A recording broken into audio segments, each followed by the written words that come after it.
I'm Travis Brown, founder and CEO of Mojo Up Marketing and Media, one of the largest Black-owned marketing agencies built with a diverse and talented team of creatives who love to build and market brands. And this is my podcast, where I talk to the most successful Black and Brown business executives who've broken through the barriers of today's business culture.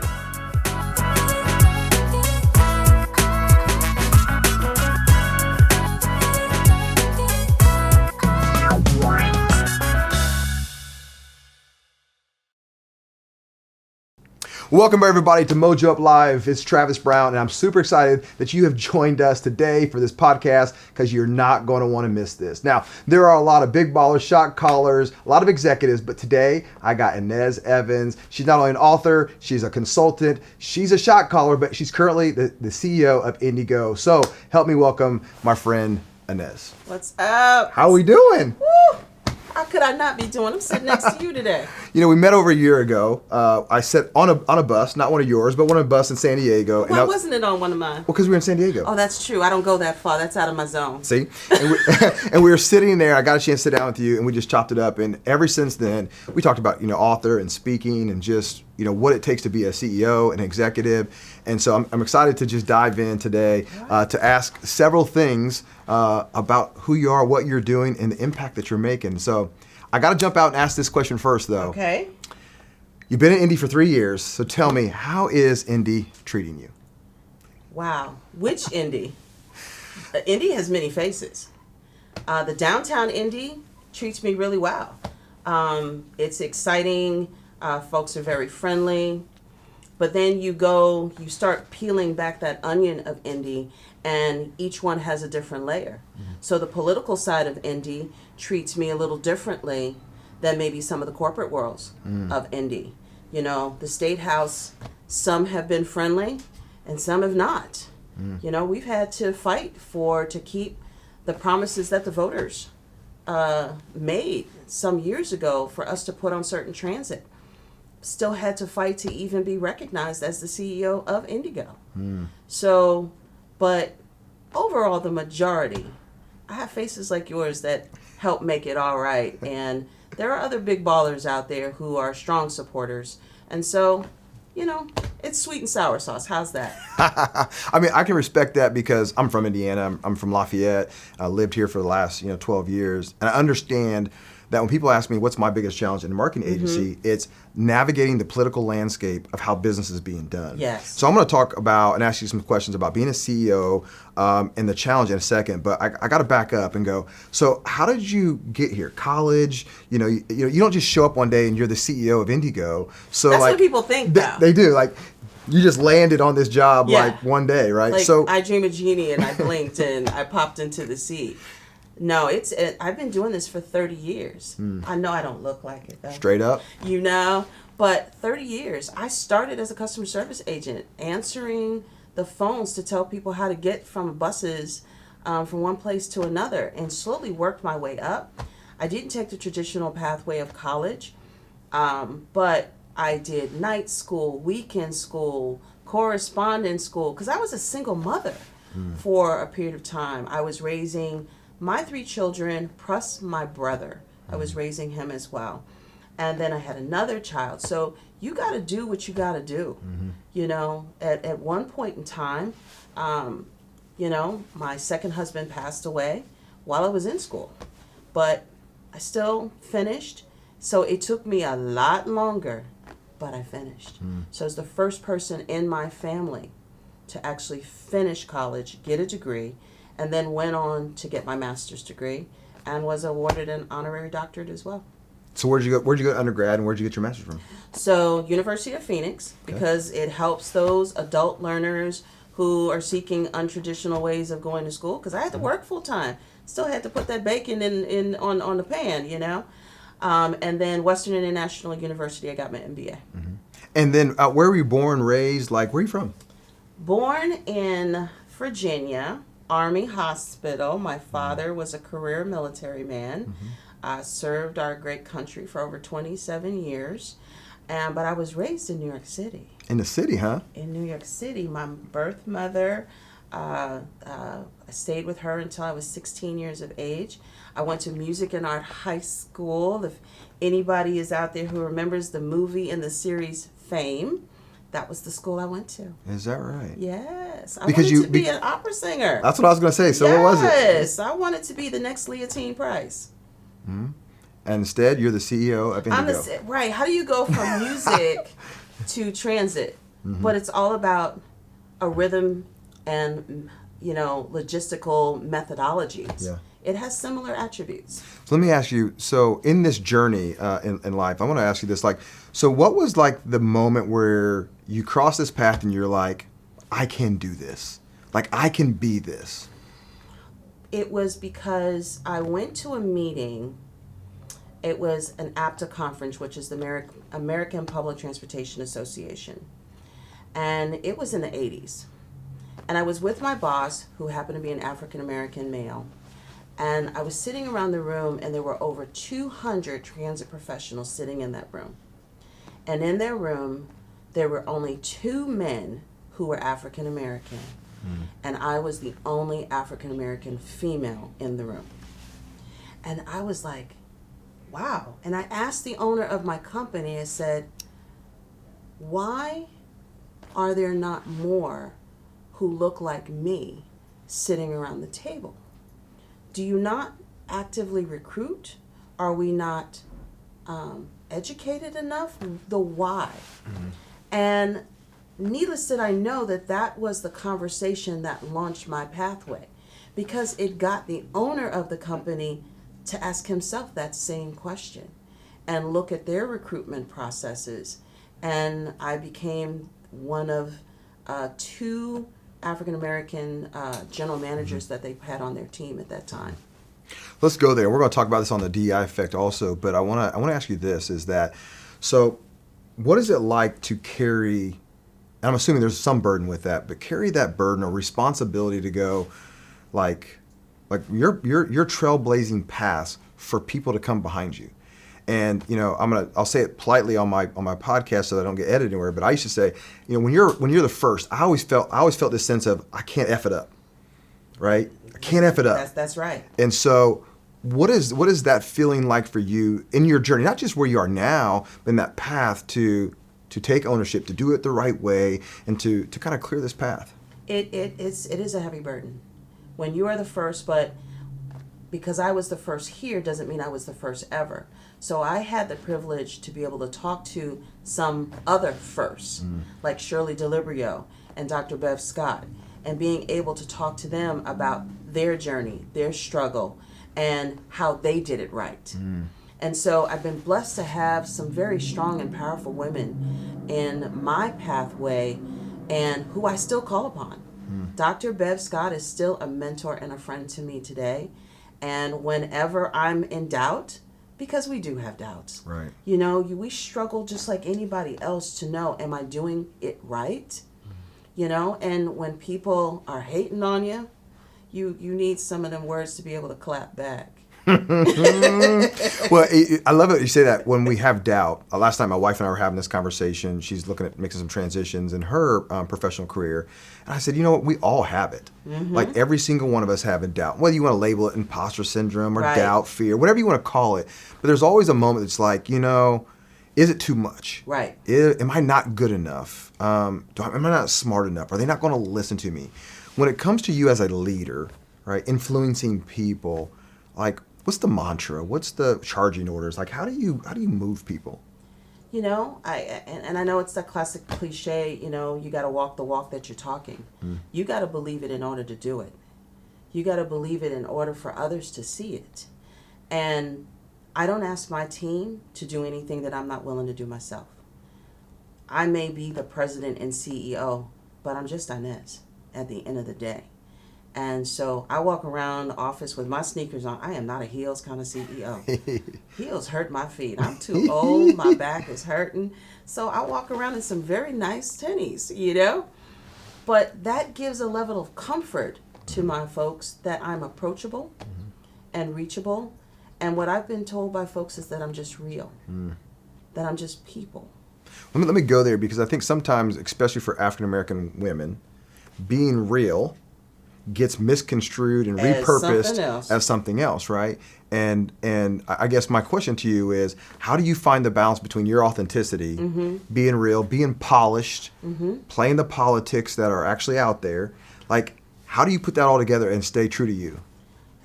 That is a tough question. And I guess I have to reverse to the question is, why do I have to be justified in who I am? A male can be very strong. He can be confident. But if a woman is confident, it's flipped that she is something else. So why are we misconstrued? I can sit and I can push my point at the boardroom table or in a committee meeting, and I come out and people say, boy, is she on her, today? And I'm like, wait a minute. He sat there and he said X, Y, and Z, and you applauded him. So the question that I have back to society is, why are there two different standards for male and female executives? If we're both knowledgeable, capable, and confident in our roles, then why are we treated differently because we articulate it a certain way? We sometimes as women do have to fight and scrape at the table a little bit harder than our male counterparts. So if it comes across that way, I'm sorry. But when you know what you know, you got to do and say what you can do.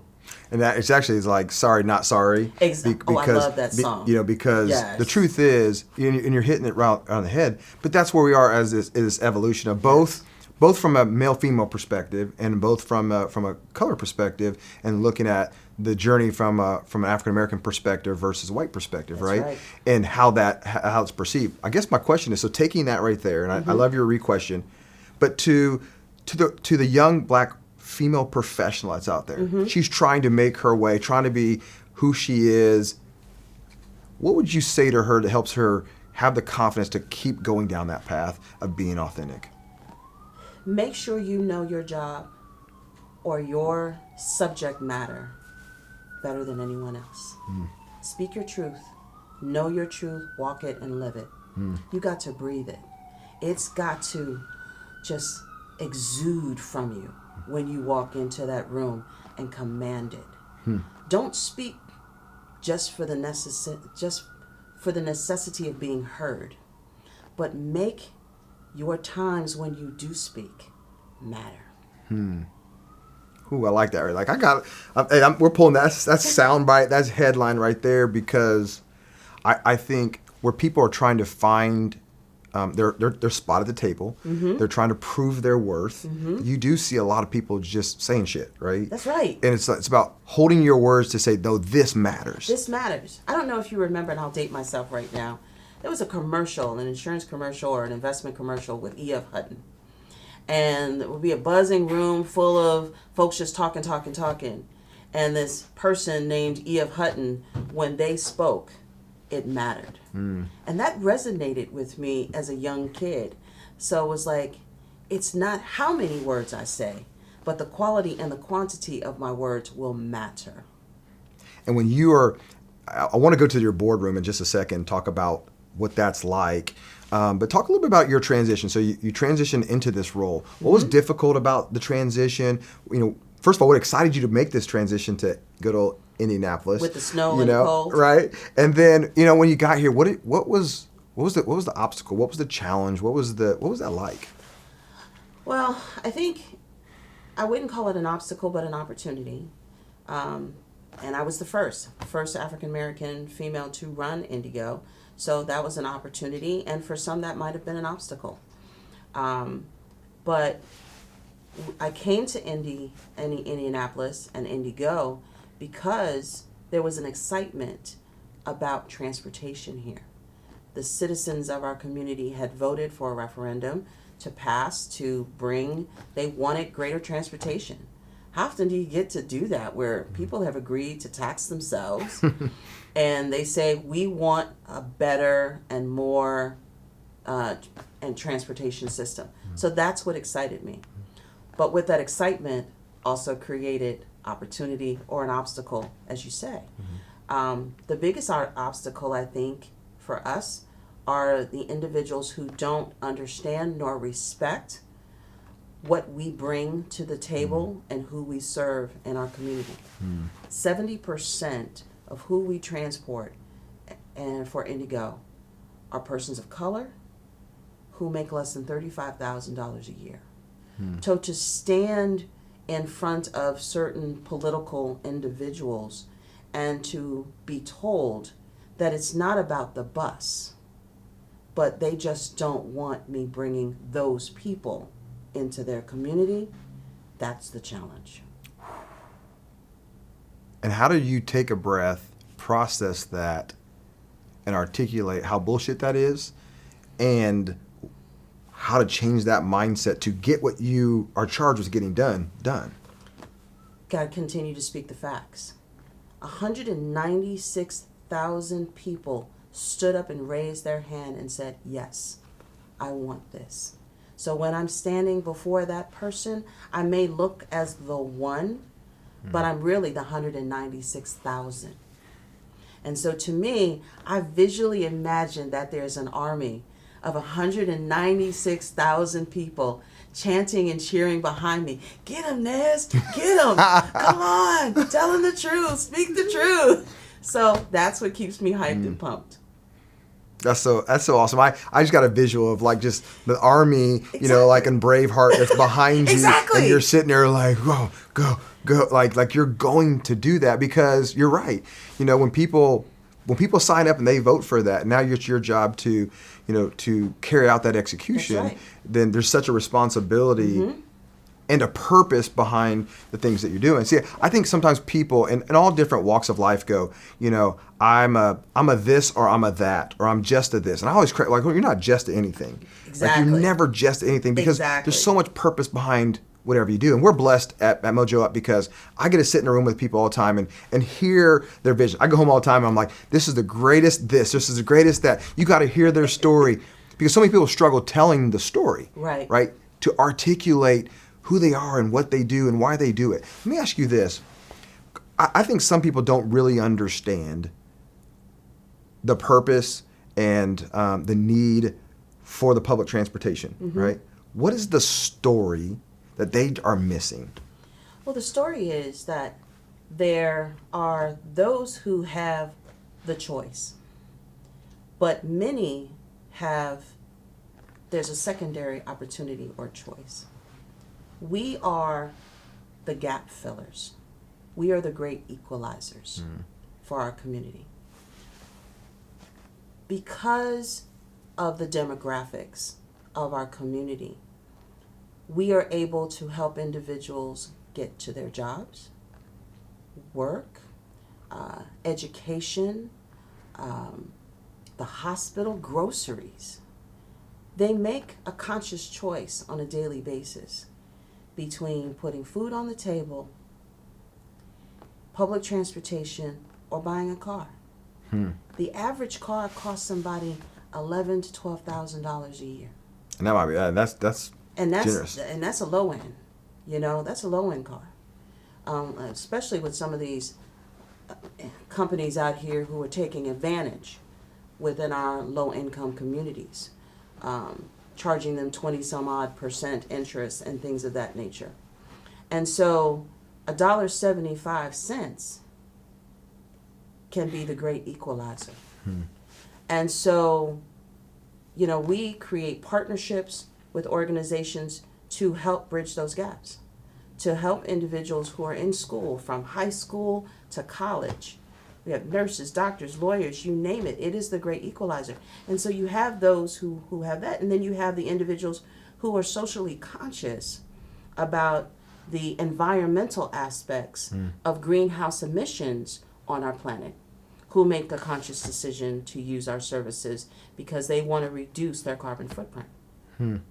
So it really goes to the why for the individual, because it can be different for many. That's interesting to break it down by the different types of people that are riding for different purposes. I remember we were having a conversation about during COVID, you know, that the opportunity for people to have that transportation to go save lives. That's right. I mean, we did not shut down. The mayor's office called us and asked us, you know, even though we were on a mandatory shutdown, to not close down. that's when we know we had transitioned within our city, because we were seen as an integral part of the infrastructure to keep our city moving. And so, we were still getting folks to the hospitals. Everybody said, oh, we're shut down. But we got to get to the grocery store. Well, how do you think some of them folks were getting to the grocery store to work in the grocery store?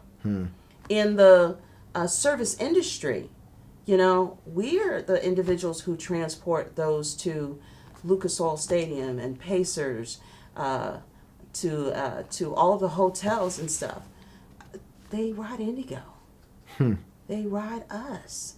And so, FedEx workers, the airport, we still were transporting 6,000 people a day, even through the pandemic. Wow. And what's a normal number? So before the pandemic, we were up to 16,000. Now we're about 12 to 13,000 a day. So we're about 70% of where our ridership was before the pandemic.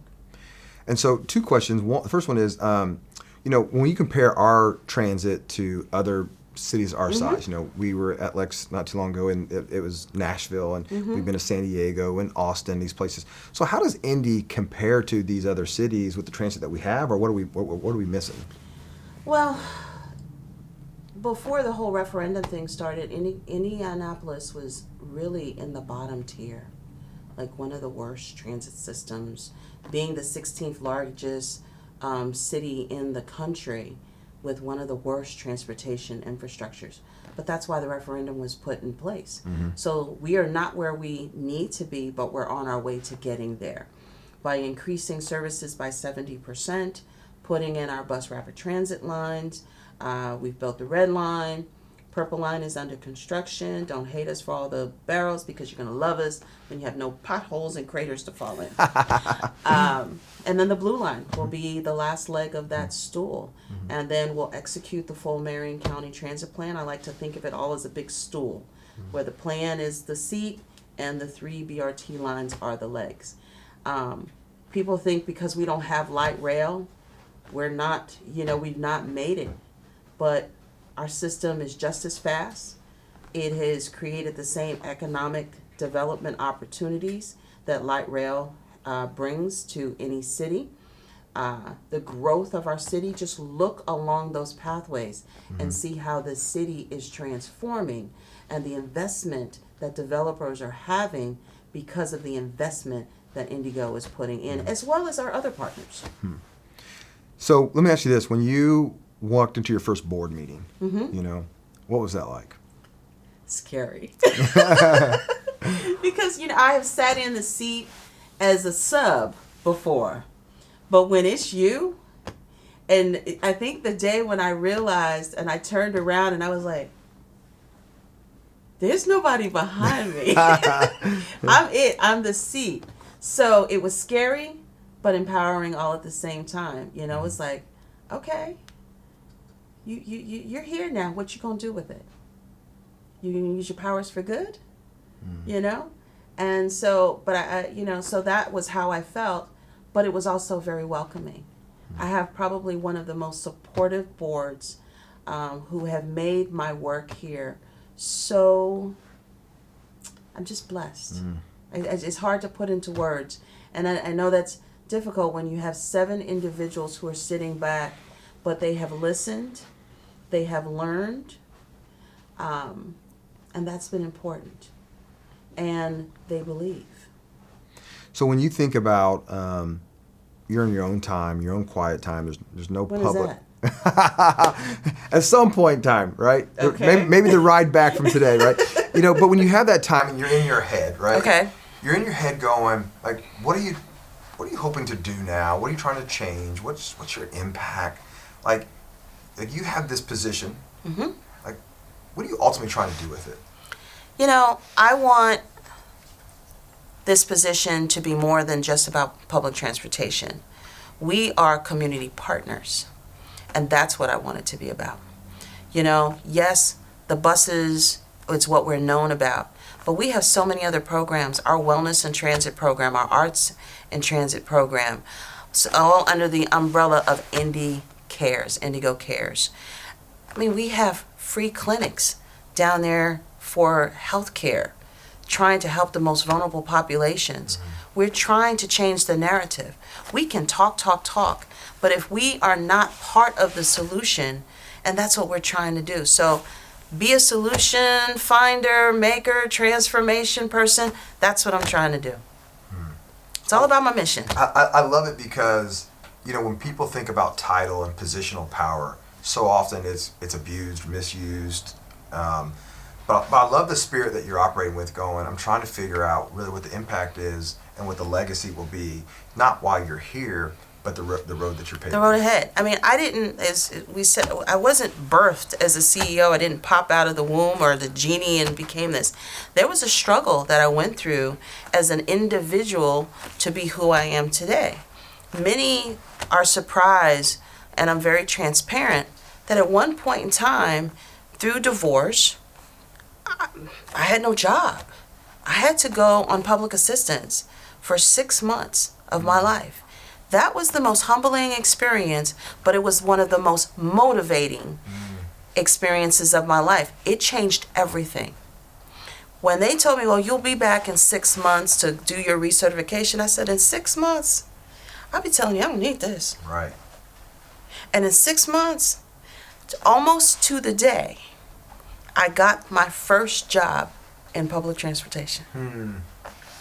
And I went in there and she said, well, you still qualify for food stamps. I said, thank you, but no thank you. We gonna make it on our own. We gonna make it on our own. And that's what I've tried to advise these young people, that you can make it. It's about choices. It is about choices. Do you really need to do this or do that? Make a plan. Set the plan. Put the work in. It ain't easy, but it's gonna be so fulfilling in the long run.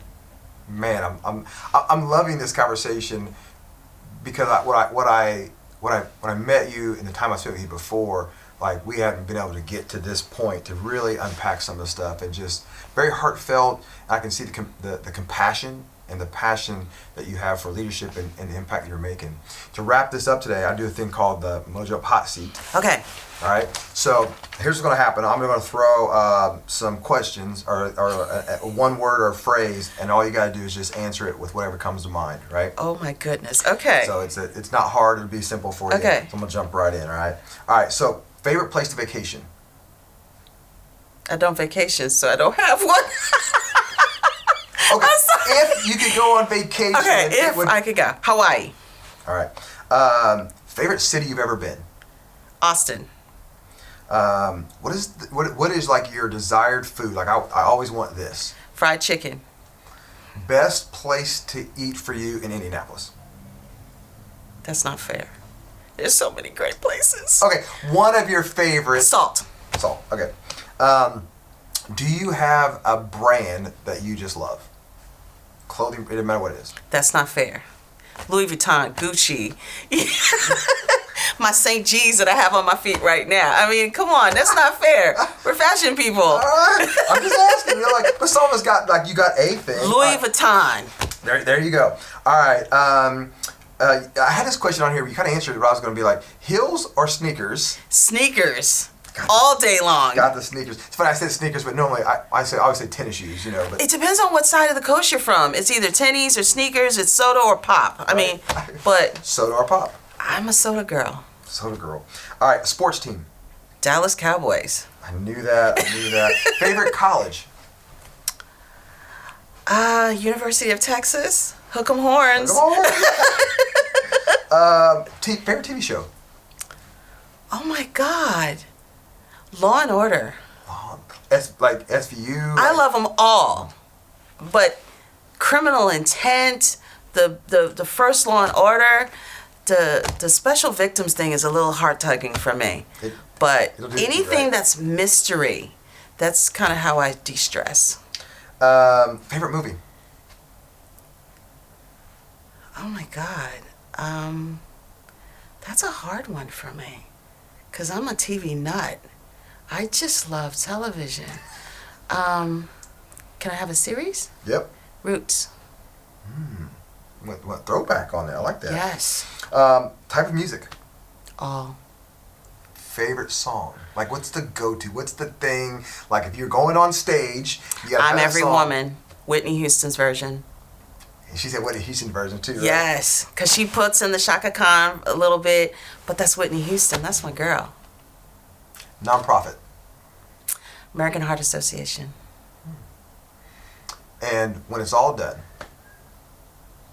and your dashes are complete, what's your legacy? I want them to say, well done. Good and faithful servant. Amen. Wow. Thank you so much for coming on today. Thank you for having me. This has been awesome. You've been absolutely amazing, and I can't wait for everybody to get a chance to hear this. Thank you. Ah! That was awesome. All right, hey, Laura, bring that thing over there. She wants to do this. Here. Yes. The clap, right? Okay, which way to go? Yep, just like that. This way.